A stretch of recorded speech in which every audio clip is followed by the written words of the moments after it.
Those that learn it exists must possess a rare degree of intuition, sensitivity, and a questioning nature.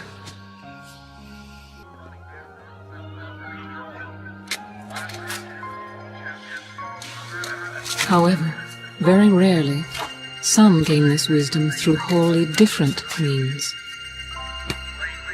This man is one of those few. Gentlemen, please take your mark.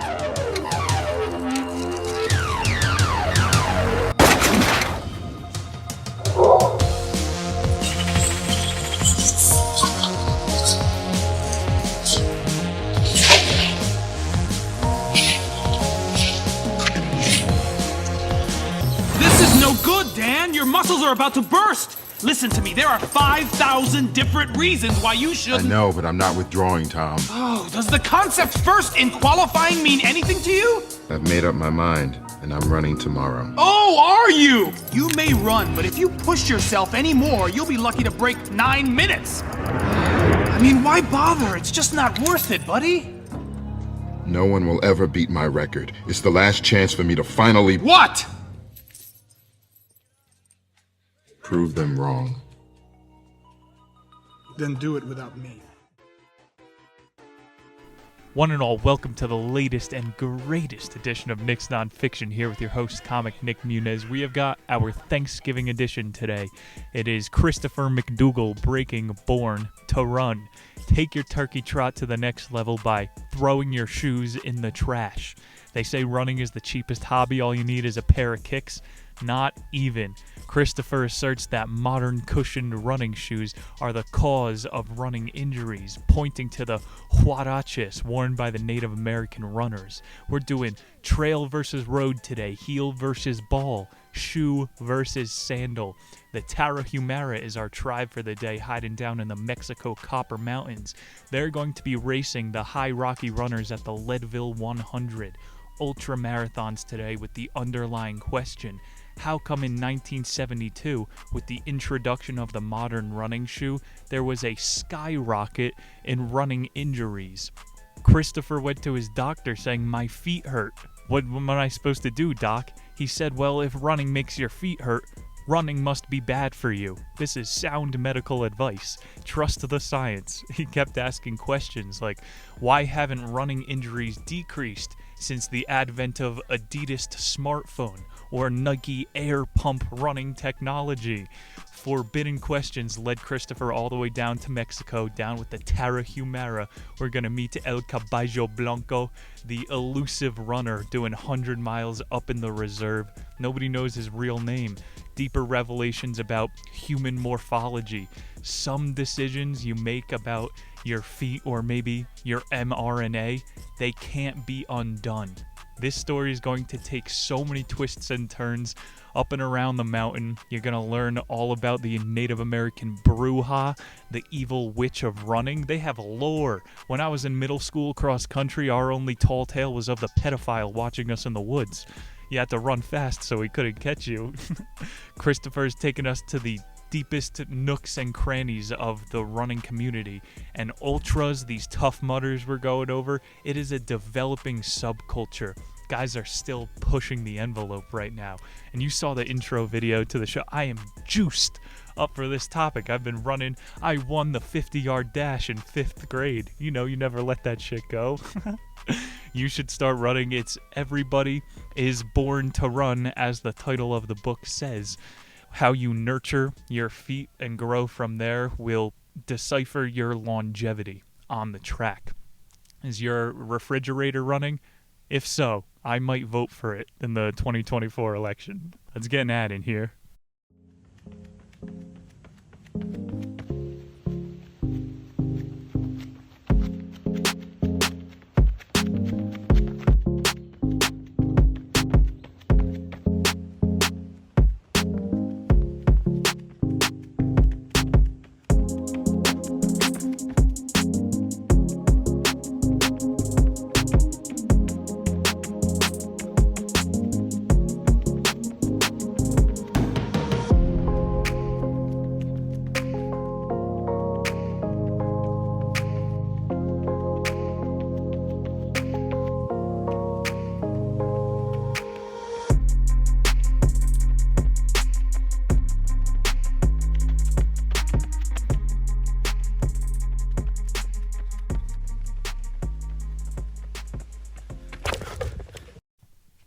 about the author Christopher McDougall. He was born in 1962 in Peach Bottom, Pennsylvania. Now they just have an emoji as their town sign. Population eggplant emoji. He's an American author, a journalist. He wrote for Esquire, New York Times Magazine, Outside, Men's Journal, Men's Health. His biggest bestseller is 2009 Born to Run, and in 2015 he wrote Natural Born Heroes, based on him exploring aspects of physical fitness under Nazi abductions. What the heck? World War II, you had the Vichy French doing parkour to evade the SS. Did parkour come out of France? That's the art of running. How come that's not one of the 50 ways to run in that meme that one I just used as an ad? That guy got like 50 million views. It's a pretty funny video. There's really not much about Christopher McDougall online. You're going to learn about his entire journey, and this is a topic we like here on Nick's Nonfiction. Last year to kick off, we always do a Stoic book, January 1st. It was David Goggins' Can't Hurt Me. He does the Hurt 100. It's like a 250-mile race. He ran around the perimeter of Hawaii. I like to see who's pushing the outer limits of human consciousness. There's these levels you're able to break as a runner. Like, I got epicondylar fasciitis because I ran a half marathon as an 18-year-old. My knees are going to start bowing because I'm 6.5 feet tall.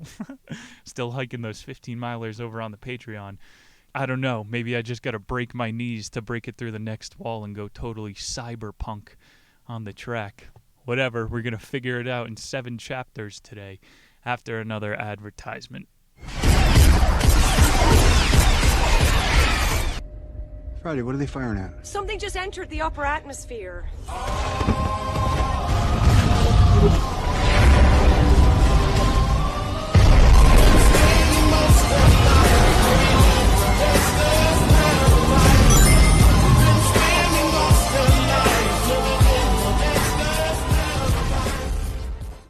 Chapter 1, My Feet Hurt. Christopher McDougall is spending days in the Mexico Sierra Nevada mountain range in search of the elusive Caballo Blanco. The village members are saying he was an old boxer who runs to punish himself because he killed a man in the ring. No one knows the guy's name, his age, or even where he's from, or why he's just running from village to village. He came to Copper Canyon years ago to run amongst these Stone Age super athletes. There was like an Outside article in the 1970s that someone found out about the Tarahumara. And so these Rocky Mountains, you follow the Colorado River, it goes down to the west coast. It's just a mountain range that goes through like Zion, Moab, Utah, and it goes all the way down to the coast, the Sur of Mexico, South California. All of these Tarahumara villages along the mountain range are calling the Caballo a ghost among ghosts. He's a super athlete among athletes. The minute you find out his identity, he's going to be out the door. We learned from the Tao, Lao Tzu, he's like the best runners leave no tracks behind them. He was like, you travel faster alone but further in groups. That's going to be a theme for the book today. But these Chinese people, how did they were just rolling. They can't run. While looking for El Caballo Blanco, it's the first week down there, Christopher refines his question. It's not how come these runners are so much better than me. It's how come my feet hurt. Black people don't have quick twitch fibers that make them the best. You got to question, what are white people doing wrong from the beginning? At this time, Chris was running 2 or 3 miles every other day, and the doctor was saying running is your problem. You have an aggravated cuboid cluster, very scientific term for pain.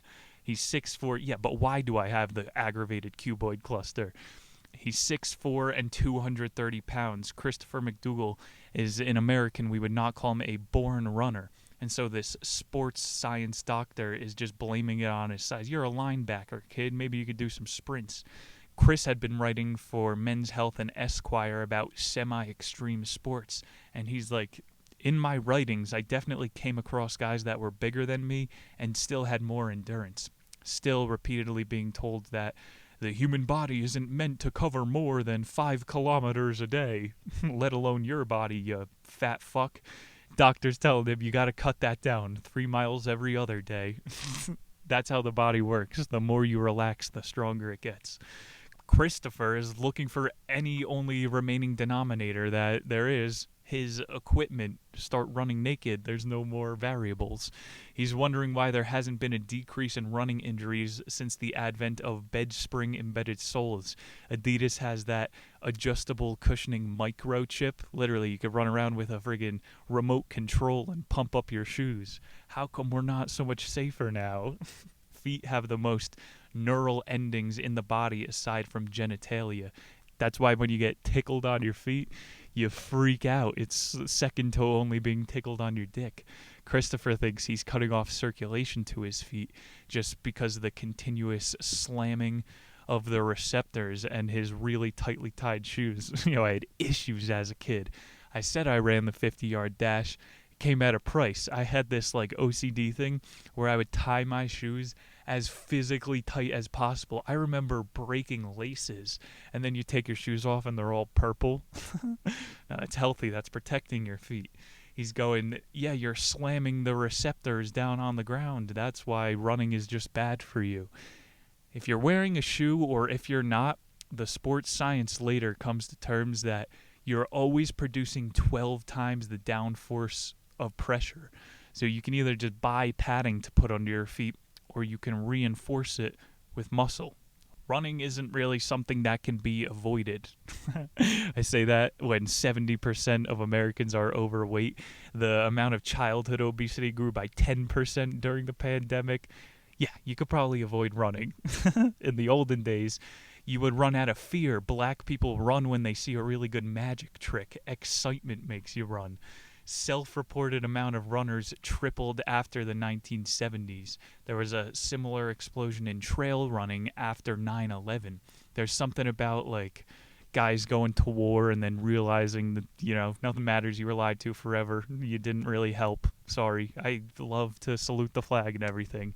You come back and these Vietnam vets just started sprinting in the streets, and they say that's partly what Forrest Gump was based off of, the whole movie. And then after 9/11, you saw these people just sprinting on the trails. You went to try to fight the war of terror, and your 16-year-old brother back in Oklahoma died of opium. Something about running has a healing effect to these people that are looking for answers. McDougall is out there interviewing the locals. They're saying to him in broken English, this is a cure. We do it every day as a form of health. You're not supposed to punish yourself by exercising. It's a celebration. You're running down the street. Look at me, I'm doing it.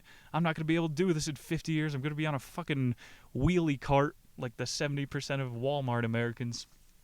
There's not a lot of information out there.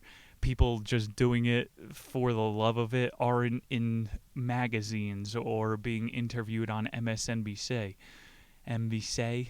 It's lived answers. This medical technology is different in Mexico. People go to get stem cell technology down there. Mexico isn't commercially paid for science. I'm just saying, you can really do whatever you want down there. Texans are flying drones over the border to get their abortions now in Juarez. He's saying, to find a ghost, he's still looking for El Caballo. You need a ghost hunter. So in one of the small villages, he comes across this guy named Salvador. Salvador's really optimistic, a better runner than Christopher. He knows the entire history of the Tarahumara, and they got that name in 1890 when the settlers discovered them. Before that, they just called themselves people. Locals showed the settlers around the Copper Canyon through the 1930s. For 40 years, they were kind of getting along. They knew the land intuitively, like the settlers. There's all these notes in the book about how these people could move faster with goods on their back than an unencumbered settler. There's different kinds of people out there, man. I climbed Arafo Peak. It's over on the Patreon. I feel like I shouldn't be talking about this. I'm getting the chills right now. Maybe 8 miles out, 13,000 feet in the air, you could see in the background there's the peak, and it was fucking 30 degrees. I see a 12-year-old girl, and it looks like she has pajamas on, and she built up this little rock wall around her, and she kept peeking up and down it was one of the creepiest things I'd ever seen. But you got to ask yourself, there's no camping sites around here. What did this bitch run 13 miles up here in pajamas and she's going to run back down? It was a child. What the hell are these high-altitude Indians? Sometimes when you're really far out there in the wilderness, Indian peaks, you might see some ferals. And these people can move across the land better than you can. It's all they have to do all day. From the 1930s to the 1950s, the settlers employed the Tarahumaras to drug run across, the U.S.-Mexico border. That was during what's it called, Prohibition. So the American culture started, we raced to NASCAR, the stock cars to transport the moonshine. The Mexican culture, they started running long distances to get paid. The settlers' notes said that the high-altitude runners got their longevity from smoking cannabis. Can you believe that? They stopped there. Oh my God, cannabis is going to give you asthma. It's bad for your lungs. Again, these sports science doctors aren't going to tell you. THC, it expands the capillaries in your lungs. They dilate so that you could take in more O2. That, sprinter, remember she was just kicked out of the Olympics for smoking weed this past year? It is a performance enhancer. Like in China, you get put into the gulag if you have a gram of weed on you. Those athletes would be running better. It's punishable by death there.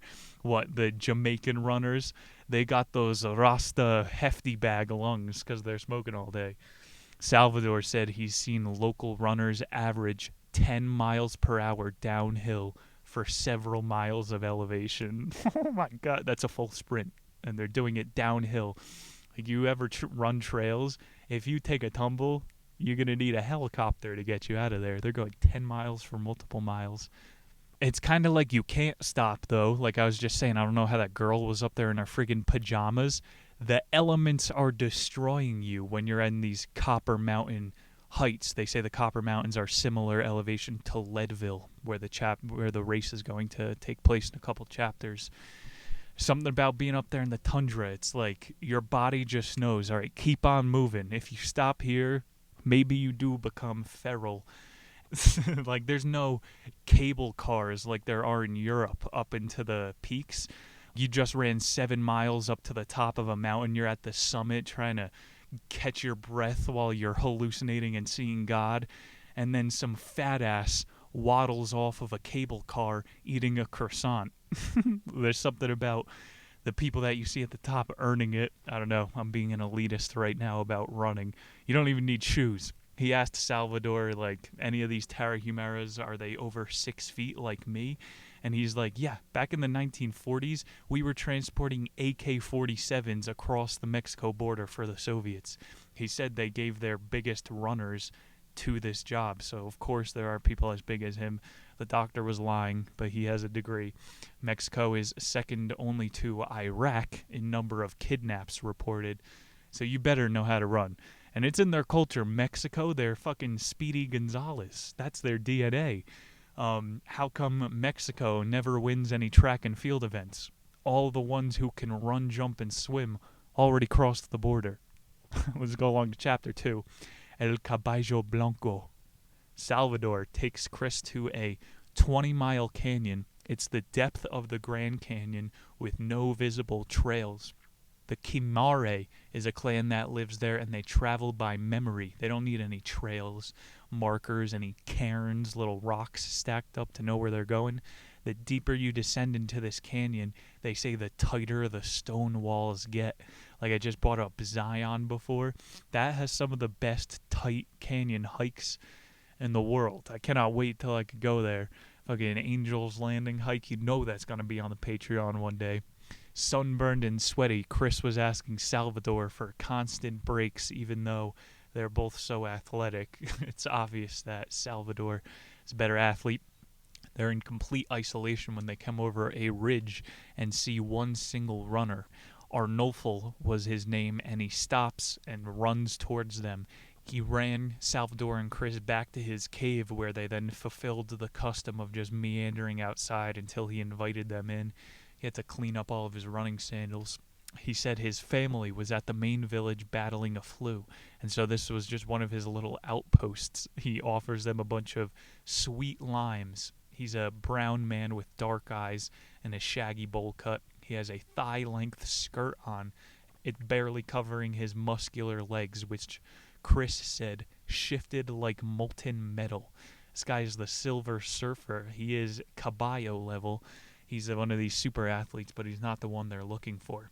He said he was faster than all of his brothers and cousins. He's old enough where he was a transporter of those weapons. He got to experience the New World and the Old World, and he says he looks up to the Kimari Elder. There's one of these Kimari tribes that let a paved road come in to their village, and so then he saw all the kids got addicted to McDonald's and all these little sugary snacks. Their running was garbage. He said they got less smart, and he's like, the asphalt is a curse. I will never talk to anybody who runs on the asphalt. And he's like, Chris, I feel like you're a detective.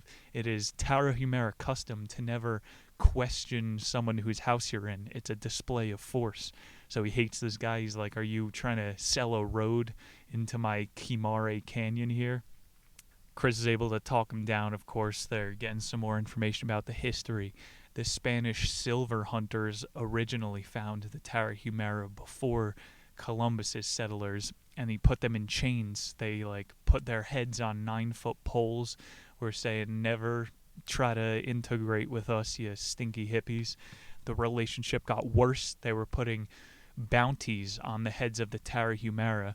You know how this goes. It's the history of the West. They put $100 prize on Apache scalps, and then the same thing happened to the Tarahumara here. Arnulfo, the cave dweller here, said when any of those people were approaching you as a good guy, you know they are deadlier than the evilest villains. The Tarahumara were fighting the Apache for hundreds, probably thousands, tens of thousands of years, and they knew this was their enemy because they didn't try to sell them an iPhone and a new app and some new safe technology. When got to be aware of those smiley He made sure the travelers felt sufficiently rested. It's their custom. I'm just thinking I'm going to have to bleep out that F word there. I said fast. That's what I said. As Chris and Salvador get closer to the main village, they see more Kimare that are acting like society, like well-adjusted people. They're getting closer to the roads. Angel would send his kids to a local school 3 days a week, and he had containers of algebra books. So he's not neglecting his kids, making them live in a cave. So the three guys are back in the main village now, and his kids run back, and he's like, we just encountered a different group of kids, the Chiwiwi tribe, and we played with them all day. And so Salvador and Christopher take a day just to hang out with the kids, and he's trying to learn the local culture from them. All the kids are they tell us at ritual every Sunday that when you die, you get to run around the world as fast as you can, as far as you want, and experience no pain. Running is literally these people's religion. It's like Judaism. The most successful religions are weary of outsiders. He's like, you're a detective. Get the fuck out of here.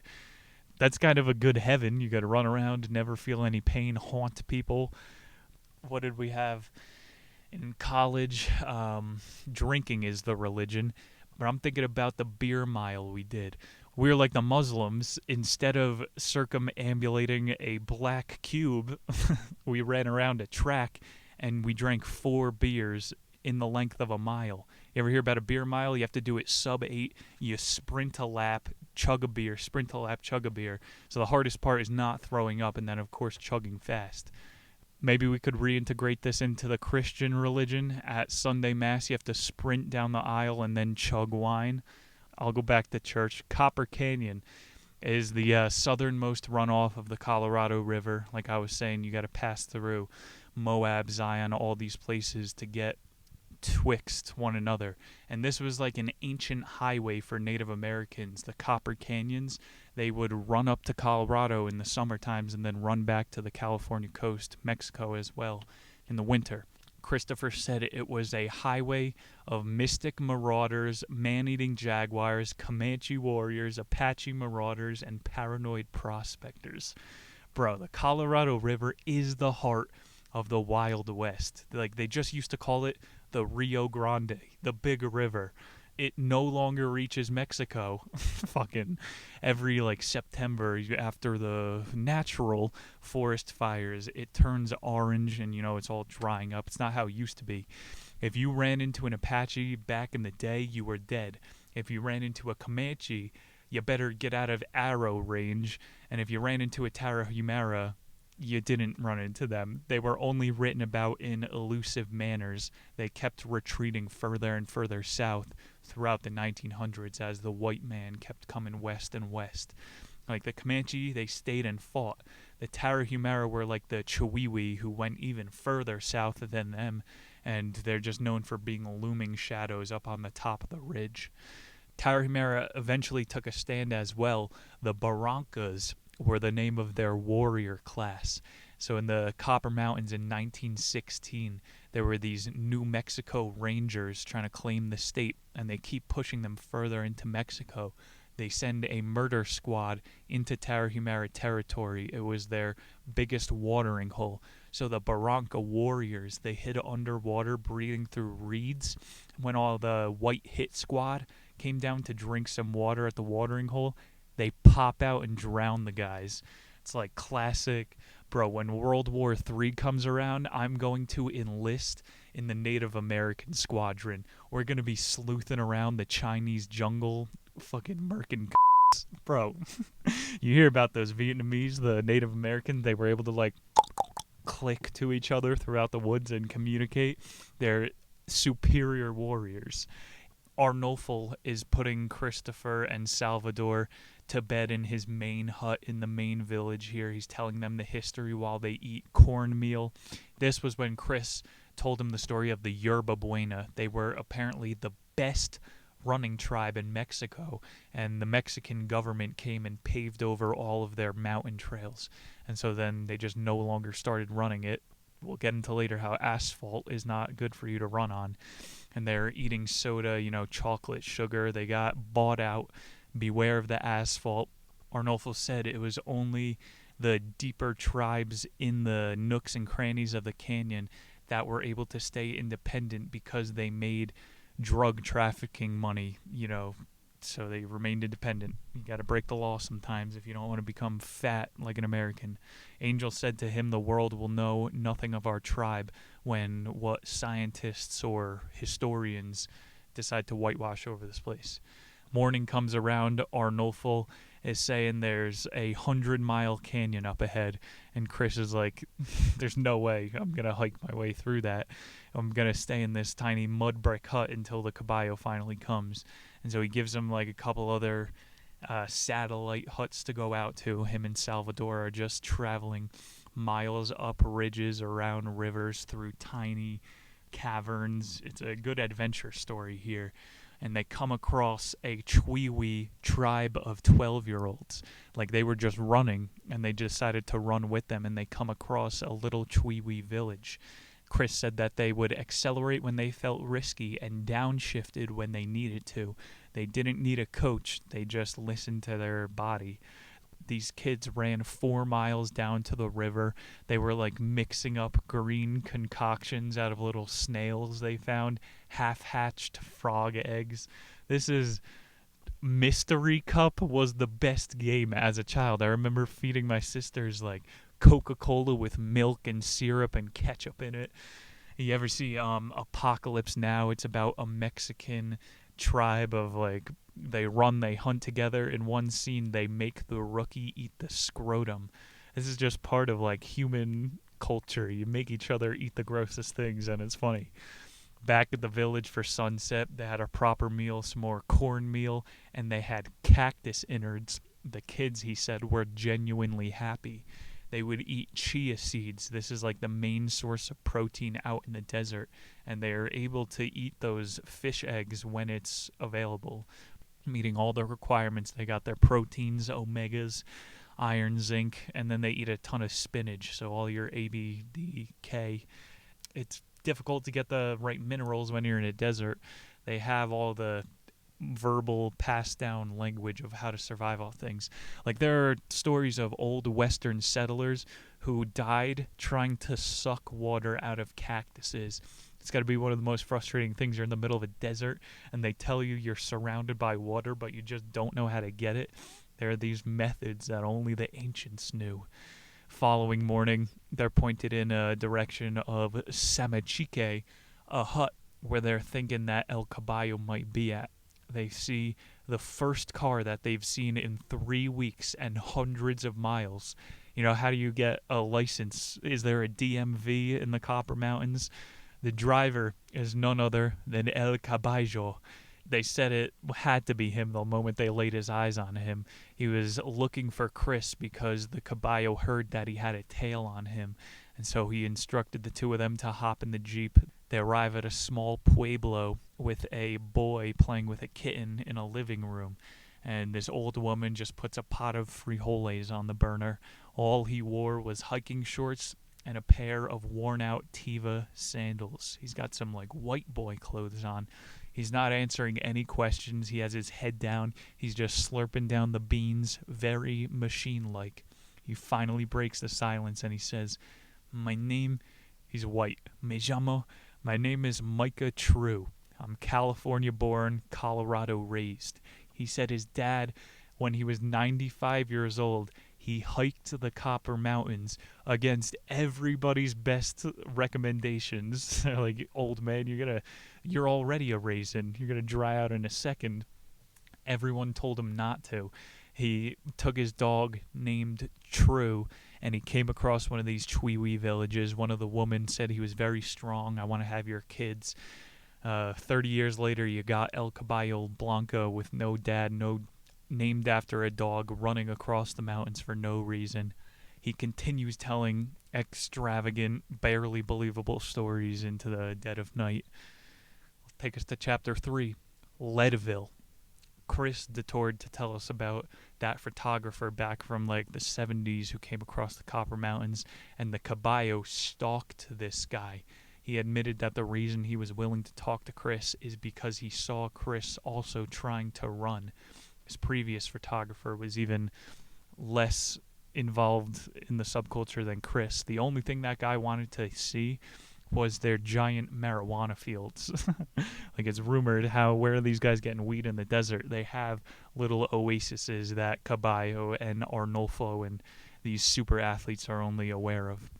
Chris, by the end of the book, we don't need all of this through plot today. He's going to find the magical weed field, the field of dreams out there, and he fulfills the dream of that old photographer. Even John Krakauer did some climbing around the Copper Mountains as well, and he wrote about seeing some shadows running around. It's friggin' creepy, man. You do see these feral ass people out there. This guy that hiked with John Krakauer created the Leadville 100. It's the standard in ultra marathons in America. It was in the 1990s. This guy, he met up with a miner and a pot farmer, Ken Cholber, and they were like, "Make friends with pain and you'll never be alone. We're going to teach everybody here that the 100-mile race is not just for weirdos. It's going to be the next frontier in human competition." In the 1990s, the last mine in Leadville closed. So you got all these hard motherfuckers, mining men living at 10,000 feet, choosing to choke themselves with coal every single day. How are they going to suffer now? You got to meet that, a maintenance dose. They're like addicts, but they have to get their suffering in. Ken Cholber was like, "I know these miners are going to take up this running habit." How did he know this? Chris is writing about how he went up to the Leadville 100 and was saying, "These dumb hippies, what, they just smoke weed and run 100 miles? If they could do it, then why can't I?" He didn't even talk about his first race. He glazed over it, and he wrote, "I did hospitalize my first time at the Leadville 100. Yeah, the most profitable place in Leadville is probably the hospital that weekend. He didn't even admit what place he came in, what time he did. Chris got to meet the cabal of cannabis enthusiasts running at Leadville, and he was like, "I now realize the stereotypical stoner personality traits do not exist in people that Like, if you're going to run 4 consecutive marathons, you don't have to be fast. You have to be fearless. That was a bad example of marijuana. You can smoke weed and watch 100 cartoons, or you can smoke weed and run 100 miles. Fucking, there's so much misinformation out there, and talking about it only gets you put into a box. People are going to start calling me a hippie. I don't give a fuck what anybody calls me. But you're retarded if you say that weed gives me anxiety. Weed makes me scared. It's just not for me. That's the point of it. You have to overcome the fear.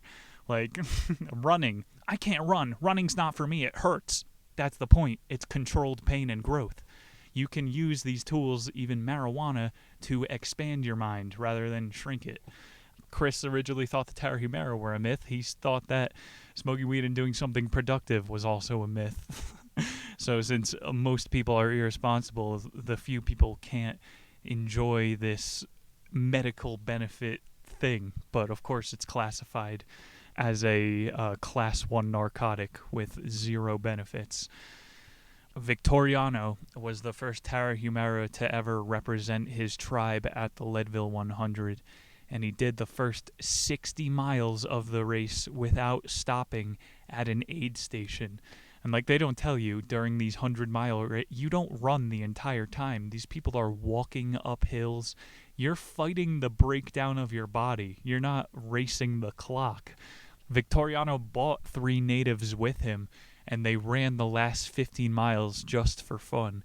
Mile 93, Victoriano's sandal strap broke, so he just threw him off and ran the last 7 miles on asphalt with bloody feet.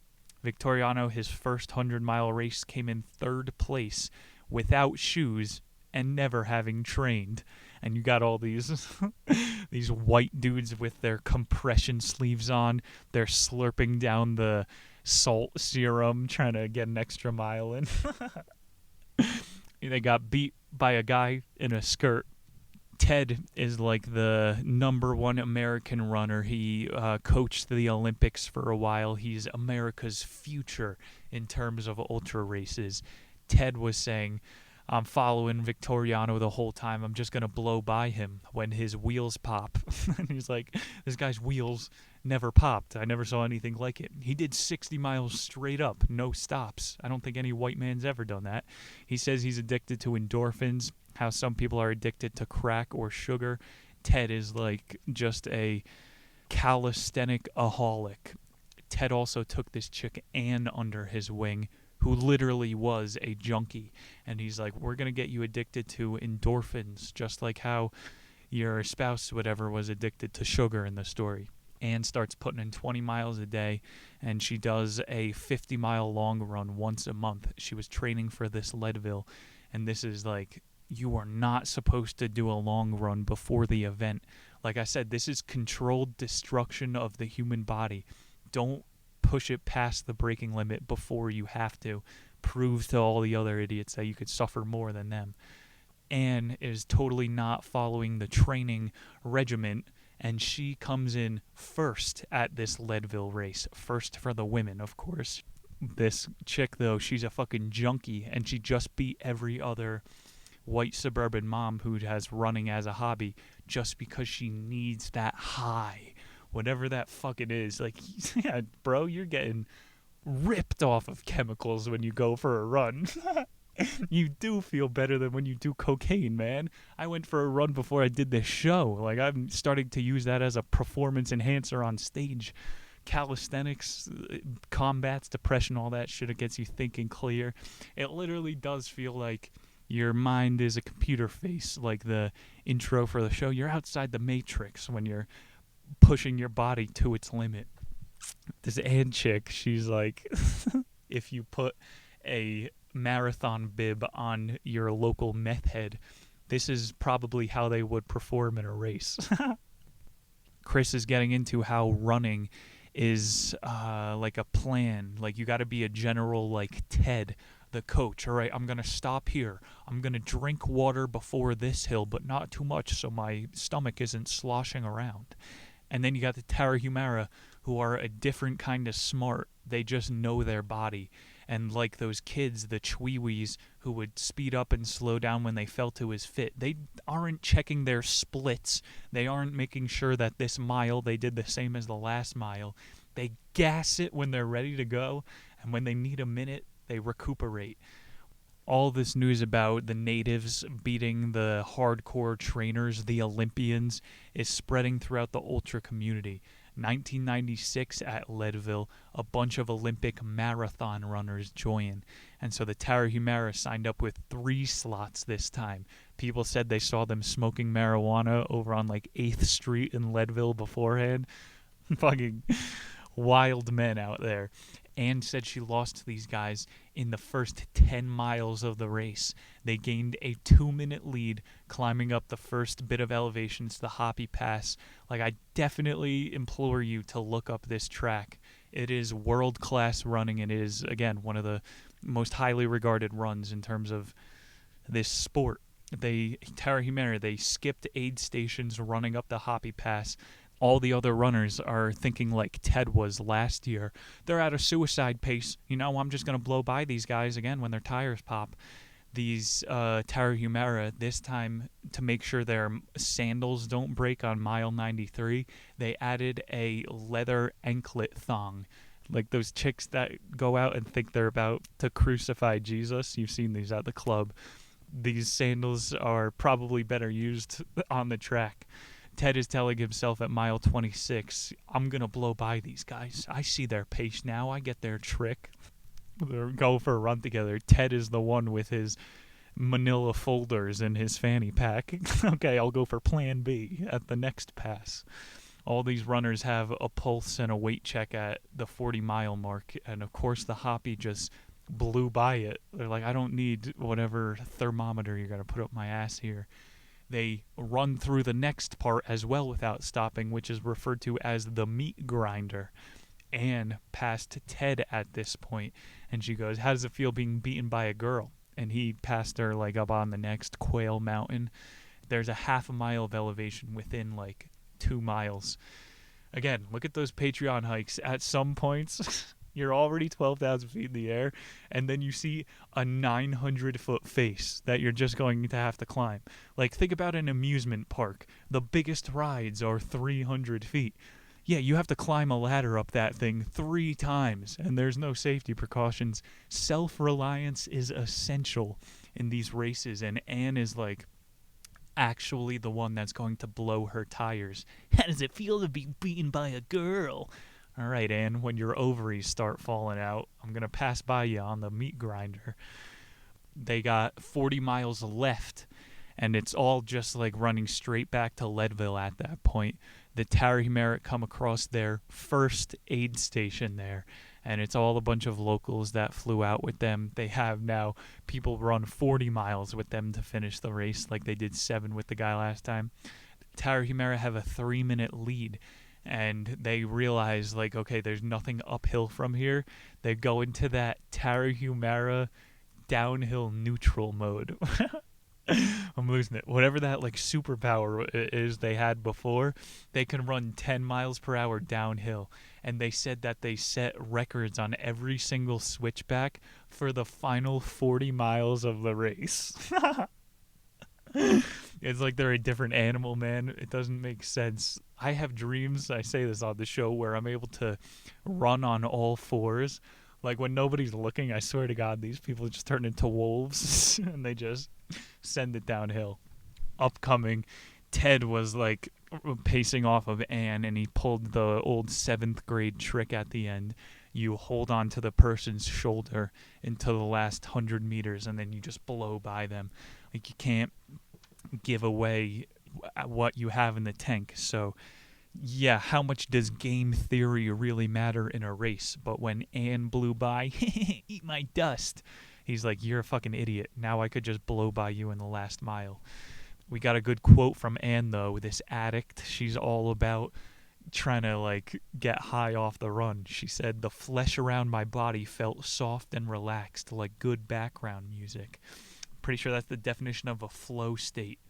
I think later we have like the brain waves you go through in a run. This chick is just tripping balls out there in the Hoppy Pass. Tarahumara, to no surprise, they win the race with a record lead. They beat all those 1996 Olympic marathoners that joined. Anne beats Ted and is the number 1 placing female. Coach Vigil was Ted's Sherpa, and after that race, he was like, Ted, you're my prodigy. You are the coach now.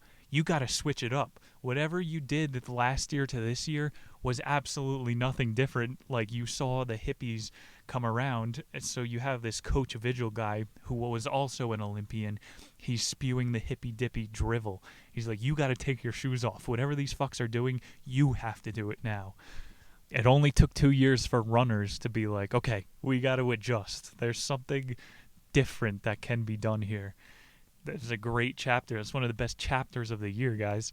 Passion versus practice. Like, you can be an Olympian and wear the gold medal and have your country's music played. Unless you love what you do every single day, you love the process, you go for that run even when it feels like you don't want to. The passion prevails. I was a little too gay to end it on. I go to the gym at 3 a.m. because I'm a weird insomniac sometimes. I'm just depressed. You can't sleep. So you go to the gym. The people you see who are passionate about lifting at 3 a.m., they're not taking selfies. You know, you never see someone trying to fire off a mirror shot when it's the wee hours of the night. On second thought, none of us are passionate. We're all just insomniacs. Let's go to Chapter 4, Stoned Age. Started this chapter with the rumor that Kenyans have an extra twitch fiber in their ankle. Again, one autopsy could figure this out. It's an unproven claim. As time goes on, we got to stop asking ourselves, why is the black guy so fast? It's not fair. You got to go, why am I so slow? The Tarahumara men won wearing skirts. Like I'm saying, they didn't have any soul cushioning technology. After the 1984 Olympics, running injuries skyrocketed. The only correlation was the skyrocketing industry of the running shoes. There's nothing else that changed in the world except for people just started strapping casts on their feet when they wanted to go for a run. Coach Vigil attended the 84 Olympics. He said there are 2 gods within, the goddess of wisdom and the goddess of wealth. What most people get wrong is putting the goddess of wealth first, right? I paid for the best shoes, so I should be protected. He says, ask nothing of your running equipment, and you will get more than you have ever imagined. Being an Olympic coach, Vigil knew there's a such thing as a natural runner. It's not a surprise people are predisposed to be better at things than others. What this Olympic coach couldn't understand was why are naturals beating other naturals who put in more training in the laboratory, you know, in the physical body specimen place. We are both natural runners, but I put 5 more hours in than you did, so I should. Even running is not a meritocracy. Like, nothing is chop for chop. You can't. You got to get lucky in everything you do. You can't just rely on hard work. As a militaristic background of his own, this coach served in Korea. He was convinced that, you know, running in his military boots and building up blisters made him stronger. You're sending stress fractures up every bone in your leg. We have Louis Zamperini coming up, Unbroken. Like, he had special Italian leather minimalist track shoes made. Vigil is going, we need a direct side-by-side with the Tarahumara to see where our lineage split. Because he's like, I have the best equipment. It must be my genetics. I'm just going to blame it on that. Coach Vigil, buys a Tarahumara Indian. This runner, Marty Mano, starts being his little test rat. So Coach Vigil takes him to Mount Elbert, and on the first day, he runs 70 miles around the base. He doesn't stop. Marty Man was like, I saw La Bruja on the run. And Coach Vigil's like, shut up, I need to put more EFM meters on you. And Marty Man's like, no, I saw the witch. It's in our lore. You only see it on certain runs, and it's not a good sign usually. And that's what it translates to. La Bruja means la witch, but it's more of like a chupacabra, and they say that it can cast a spell on you. So Martimano was like, my knee had a spell cast on it. You know, who knows if a friggin' witch actually cast a spell on his knee mid-run, or this guy just has a magical way of thinking, which is classified in the DSM as a mental illness. He has magical thinking like most natives do, and this is a way for him to communicate with his body. And his body is telling him, bro, your knee is about to give out if you run these mountains with zero training. It's called the Rocky Mountains out here. They're not running on the sand of the desert like where they're used to. So he's taking a lot more impact. But yeah, he's crazy. These people are living on a fucking psychedelic vibration. I would love to just give everybody this experience without making them have to do anything. Take mushrooms and go for a run. It's pure elation. This is a proven cure to treat chronic depression. Since, again, a few idiots can't control themselves, millions of people have to live in a chronic state of anhedonia. It makes me mad, man. Like I'm saying, I wish I could just give everybody that experience. I don't know. There's a pretty good name of the chapter there, though. Stone Age. Anne, she's like the junkie, and she was technically never diagnosed with anything. His Ted, the coach, said that she had an addictive personality. She's just an adrenaline junkie, and he said she overdoses runs and then is less in touch with her whatever side that's able to let her know when she gets injured. And he said they gave Anne marijuana and she was able to feel more in tune with her body in the next run. So she wasn't, like, again, bombing the meat grinder, all that kind of stuff. You got to teach these people. She was taught nothing and just got addicted to meth, and so they just gave her a joint, and now she's running even better. We're talking about a plant that was smoked by a majority of human beings in the history of mankind, and you are falling for 1930s reefer madness. There is no room for Stone Age remedies in our culture. Stromectol was the name of this root that the natives would dig up and make into a tea. Stromectol is the #1 active ingredient in ivermectin. You know, the FDA approved this. It has a fucking Pulitzer Prize, Emmy, and they're not allowed to talk about it on MSNBC. But on that news channel, they give Chris Cuomo an Emmy. These people might be called magical because they make teas out of roots in the ground. They're getting it right. There are various ways to cope, whether you're Ted, just teaching people, like that's your way to cope. If you're Anne, who likes to get high as shit. If you are Chris and you like to get nosy and fucking go into people's caves. There are various ways to cope. All these people are runners who are an amalgamation of people who are trying to take action. So another one of these similarities. Maybe just everybody who's running is depressed. That's why runners do the wave to each other, like Jeep drivers. And there you go. El Caballo drove that Jeep. Coach Virgil took blood samples of Marty Man and Shaggy, another one of the natives that he stole. And he said that white runners came out with the same exact blood samples. Isn't that wild? Two people who never met, never did anything. They are completely the same on the inside. I don't mean that entirely because their physiology is different, but their anatomy is similar just because they do the same activities. So when you do go run around the world, you're on Mount Kilimanjaro, a Kenyan will probably wave to you as well. We are the world, the same blood. Did you hear this, ladies and gentlemen? The Red Cross will no longer accept donated blood from vaccinated people. I wonder why. They only want the pure blood.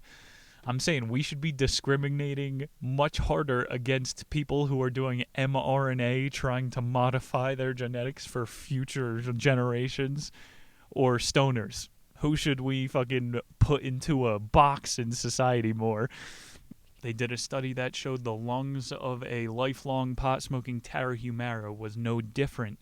The only difference, I'm saying, not the blood, not even the lungs. The only difference between the people and the whites are their feet. So you got to take care of your feet. Like I started the show saying, we are all born to run, but you could screw it up real quick. I know your mom thinks it's cute that there's these little Skechers and all that. Oh my God, look, they're shoes, but they're tiny because they're for kids. You are you are foot binding your child like a fucking Chinese princess. You're breaking your kids' feet from birth. They need to grow and splay outwards. You are not letting your body develop naturally. And like you could say the same thing mentally compared to those Tarahumara. Their feet were widely splayed out. They were overflowing their sandals. Like these people's pinky toe, it looks like a thumb. They have calluses that are like a half an inch thick.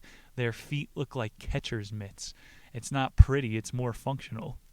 You would think, like, I work blue-collar jobs. I should be one of those guys. I put in a hard day's work, you know. I'm on my feet all day. I got stronger feet than you. Not really, buddy. I stand on those little mats and all that bullshit that's supposed to help. I can feel the stress fractures spider-webbing out across my feet. Like the Tarahumara, they're not big and strong working 60-hour weeks. They haul water and chop wood for 3 hours a day, and then they lay in a hammock. You're not supposed to be on your feet for more than 3 hours a day. Let's be real. Imagine if we fucking put hand shoes on. Like, think about how we would all have baby hands. If we put casts on our head, we'd all have tiny heads. I think by not smoking marijuana, America has become the country of shrunken heads. Yeah, take that and shove it up your ass, sober people. We got to teach people how to use these tools. And, like, shoes are good. I'm not this anti-shoe guy. I do my 15-mile hikes. I wear military boots because it helps you cover distance over time. I take these things off, and I got fucking quarter-size black blisters. I know it's disgusting. I gotta fucking put Band-Aids on when I have sex. It's fucking loser-ish, but it's worth it because you could cover more distance over time.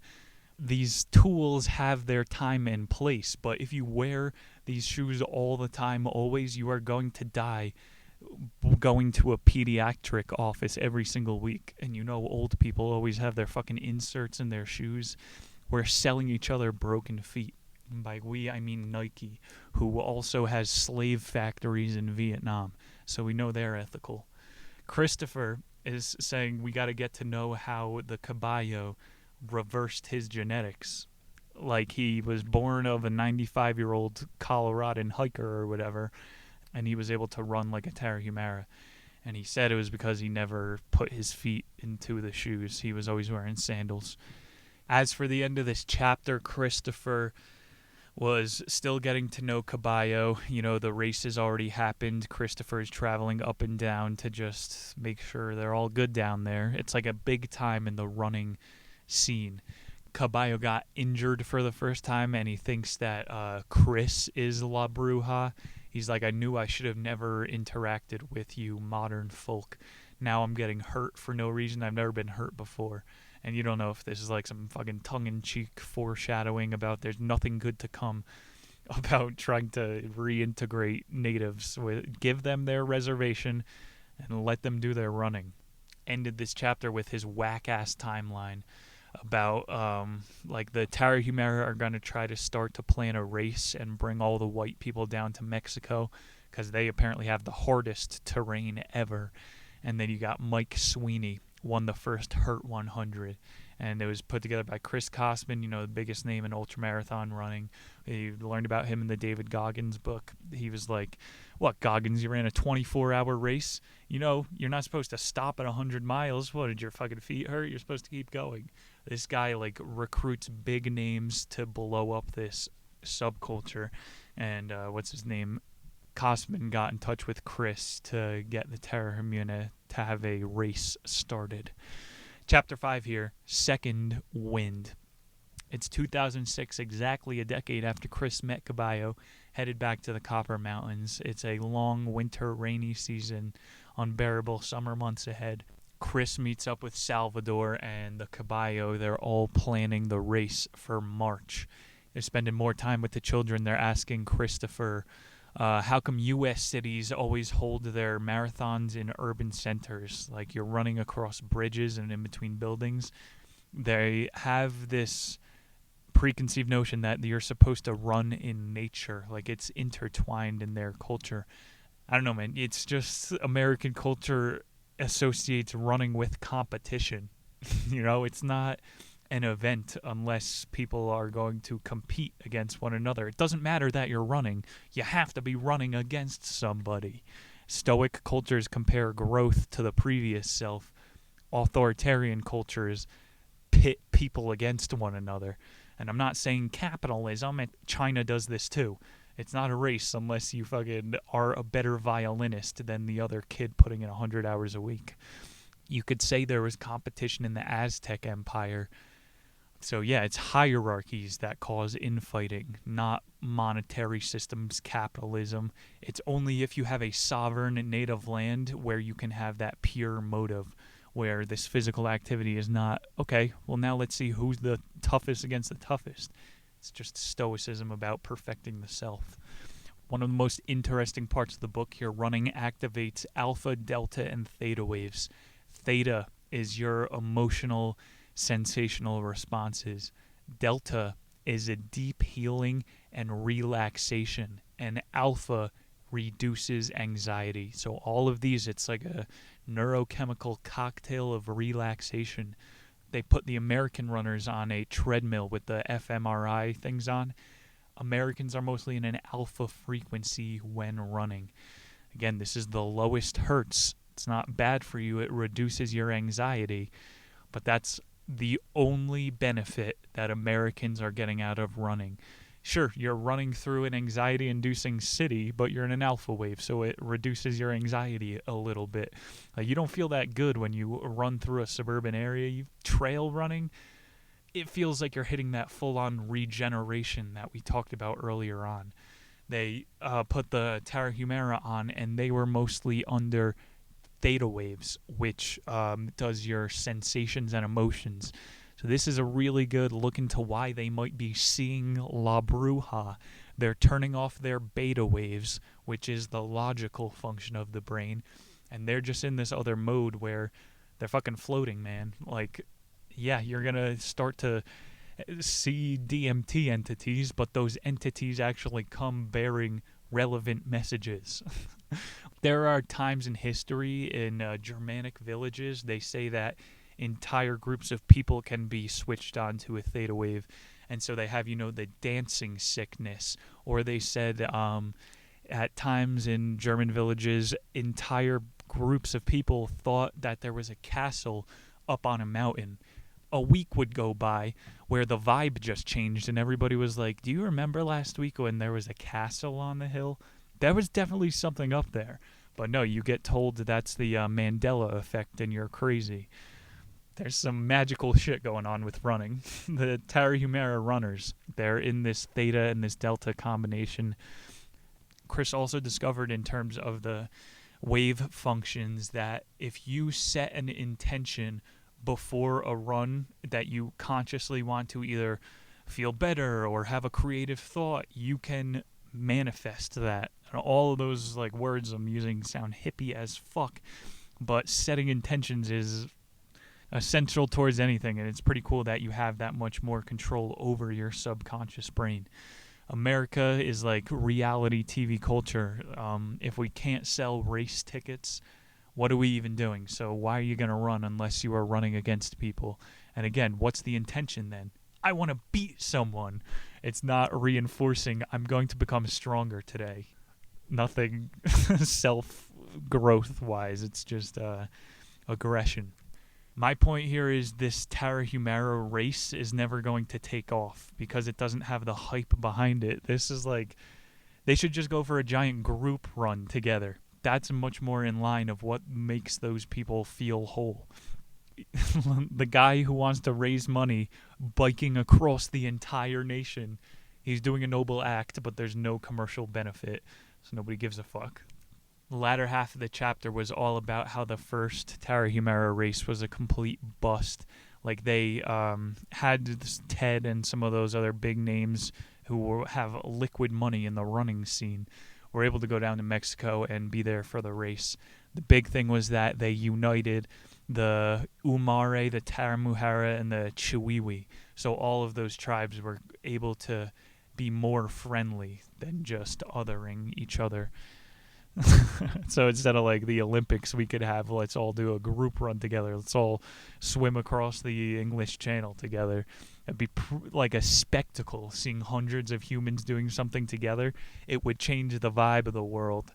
And I don't want to see that. Honestly, it's funnier when people go against each other. I'm just saying we got to like trade competition and hate for love. Again, it's gay, but we're trying to fix the world here on this show. Not always just trying to get a cheap laugh. Hit people in the nuts. It's funny. Chris starts writing about how he's like traveling all over the world now, trying to find the best runners. There was nothing too eventful. The Tarahumara races just keep flopping. I remember reading one time about there's a ancient Japanese culture of monks who would run a marathon a day, and then like they would all go to battle for each other. They were the strongest and they fought the hardest so that none of their brothers would die.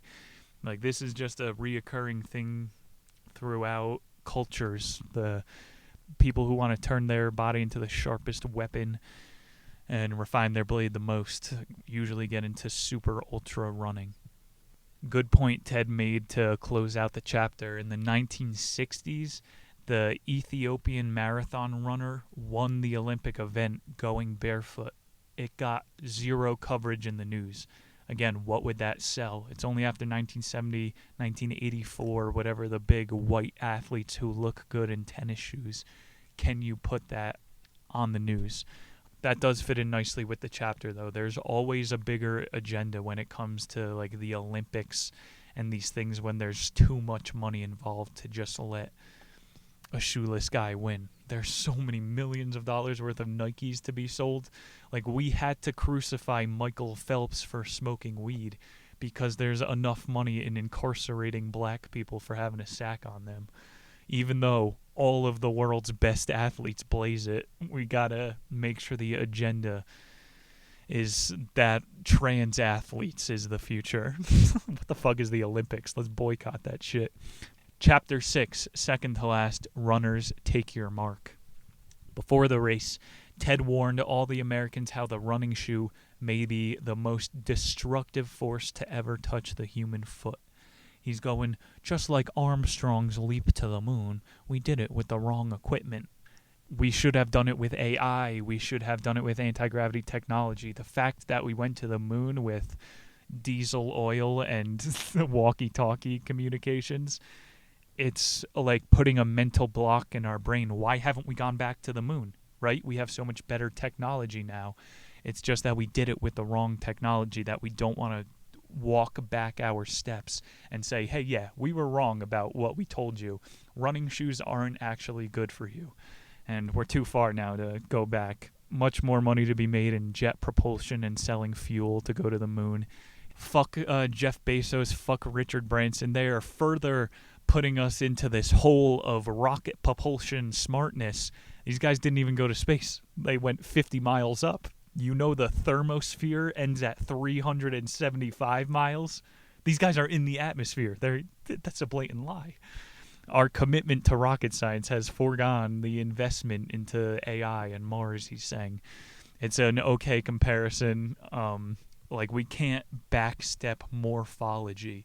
I'm saying every single child that is born from here on out has fucked up feet. If you take an mRNA shot, you can't reverse engineer that. Every child there on out has a fucked up brain. You're going to get blood clots, and you have a higher chance of Bell's palsy. These are facts. I mean, I can't run as well because my fucking ancestors put on those buckle shoes like a fucking Puritan. Morphology is like a pretty scary thing, and it's not just anatomy where it happens. It happens in humans' ideas and the stories that we tell each other. Once a story gets told enough, it's the truth. Running shoes protect your feet. We have that character Ted who started to like move away from all of the technology. He's going, if I'm going to want to compete with those people, I have to run like them. At the most convenient time ever, Nike starts sponsoring Ted and Vigil's cross-country team, and he's like going against his own sponsor.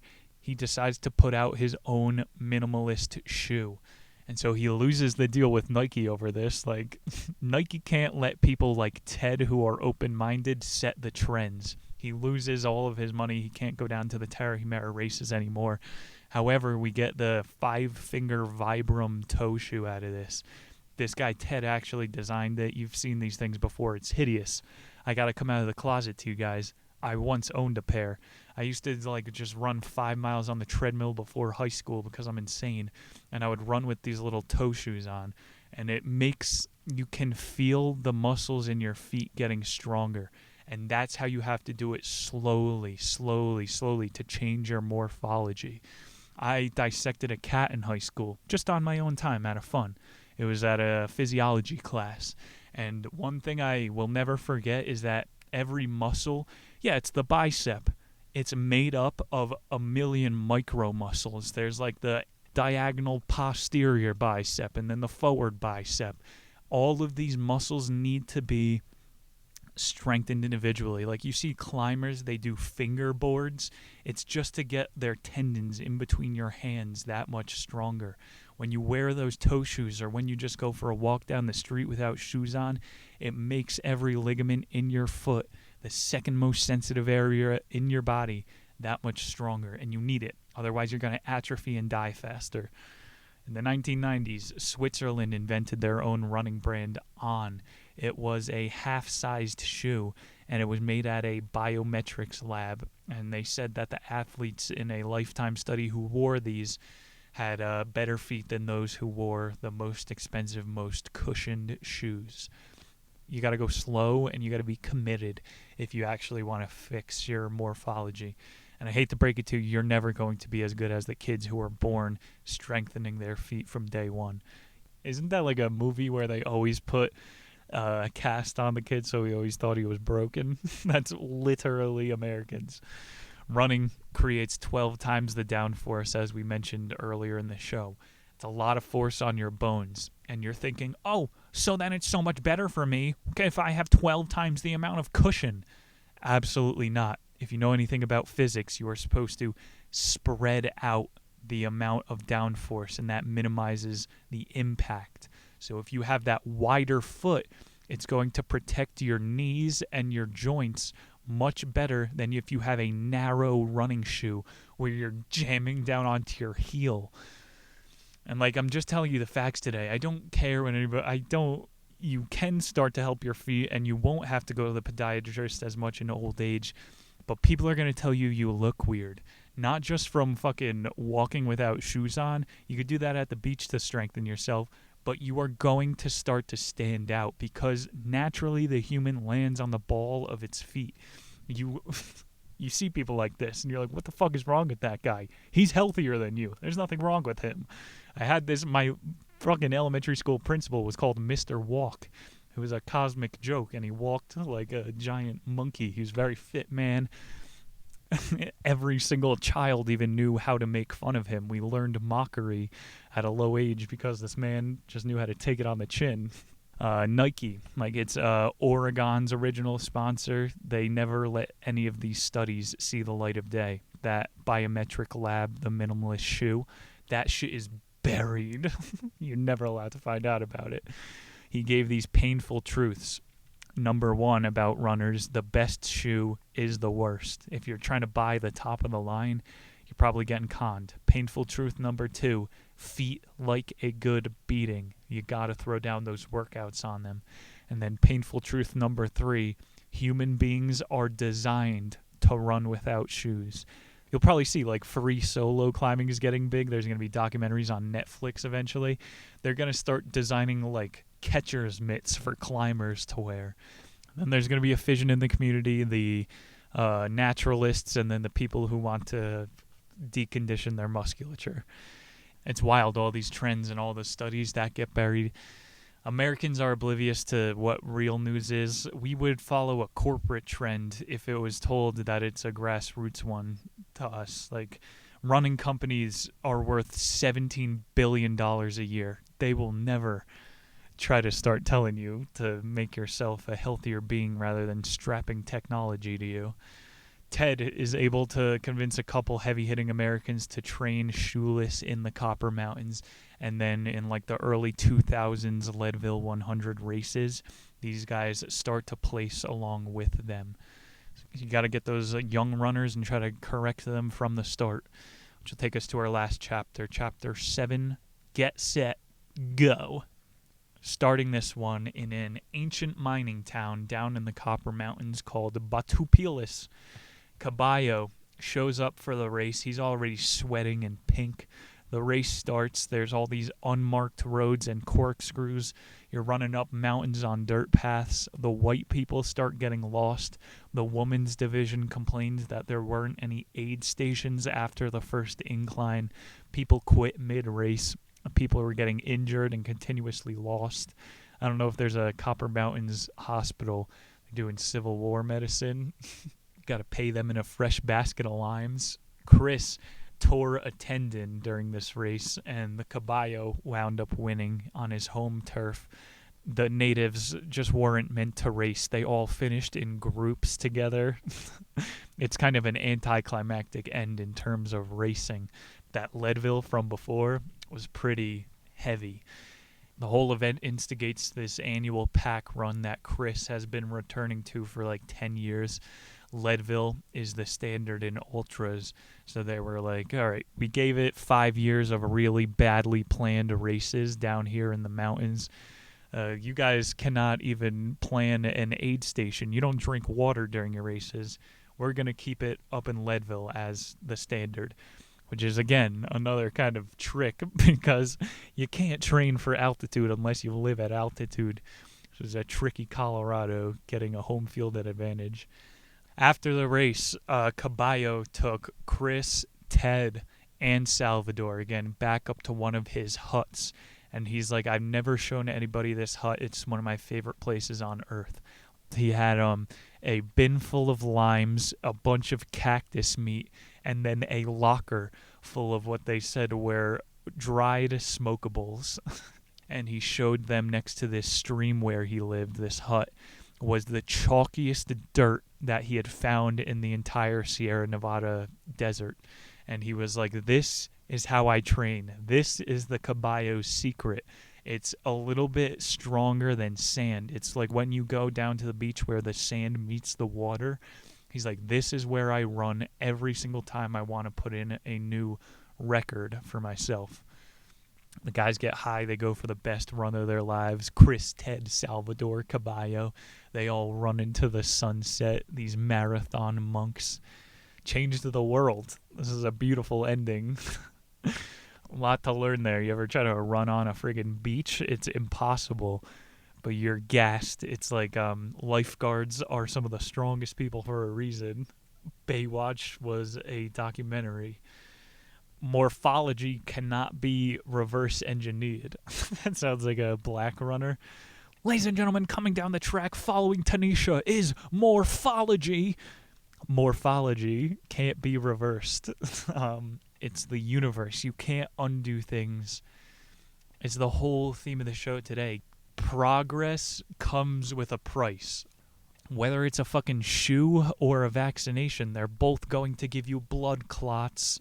Like, this is all the purification of morals. We think we are just getting so much smarter and so much stronger and faster because we have technology and we're moving away from the caves. And it's actually making people more strung out like Anne. It's making people slower like Ted. It's fucking making people dumber like Chris, our writer today. He was a good author, but goddamn, there could have been so much more depth in this book. Like the fucking Native American tribes, they know white man is up to no good. We're just gonna do us, motherfucker. Sure, we're gonna take some cool technology, but you do you. Leave us alone. The only difference between a homesteader and a native is technology. Like, there's nothing difference between these two sovereign people. It's just what they choose to use. And that's the spirit of the runner that we covered today as well. We'll end it on a good quote he had. The past is never dead. It's not even the past. We live with the decisions of our ancestors. If your ancestors chose to wear shoes, you can't run as good. If they chose to get an experimental gene therapy, you're not going to be able to prevent left hemisphere brain strokes as good. The Caballos race was referred to as the underground ultramarathon. Free pain, come and get you suffering. Salvador showed Ted the ins and outs of the reservation, the pot fields, he got to see it all.